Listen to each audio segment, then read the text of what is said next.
السلام علیکم ملګرو. اخر کار شیر افضل چې دی نو هغه گرفتار کو او په ډیر ګڼ تعداد باندې د پی ټی آی والا ننوتي وو په 22 اگست باندې چې په اسلام آباد کې کومه جلسه وه. خو ملګرو کومه لیډرشپ چې دی د پی ټی آی نو هغه ډیر زیات بزدله دی ملګرو. هغه مخې ته نشي تللی.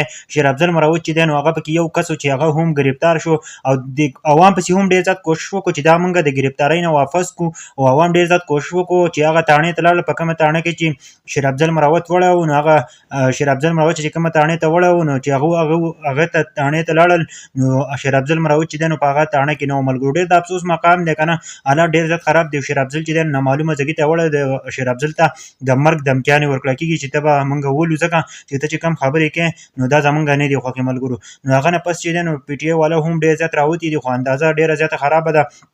بلکې د پاکستان چې کومه د پی ټی آی چې کومه لیډرشپ دی، کومه مشران چې دي نو هغه بالکل بزدلانه دي. او پی ټی آی چې کومه نور کارکنان دي که نه نو هغه وایي چې موږ د دې سره نه یو، موږ به ځان شیر افضل سره ورسره یو او د شیر افضل سره به موږ جلسه هم کوو، جلوس به هم کوو، ځکه چې دیو زموږ د مشران چې کومه دي د پی ټی آی دا لیډرشپ چې دی نو دا ډېر بزدلان دي او دوی چې دي نو په مخه جلسه کوي او دغه نه بس پس ملتوي کوي.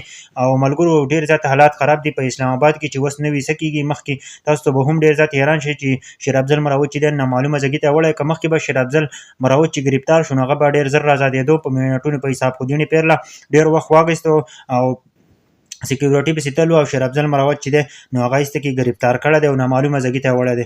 افسوس مقام دا دی چې په پاکستان کې چې دی نو د خپل غږ نشي چوتولی، خپل د حق دپاره اواز نشي چوتولی، بالکل به ګرفتارېږي. افسوس خبره دا ده چې ولې موږ خو دی په پاکستان کې پیدا کړي یو که نه، او هغه چې دی نو موږ له زموږ حق نه راکوي.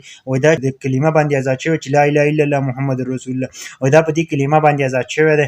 او په دلته چې ورته وګورئ چې دننه حالاتو ته وګورئ که نه نو د یو سړي پکې عزت نشته دی، بلکې څومره ظلم دی د فلسطین نه زیات دلته ظلم دی. افسوس خبره دا ده.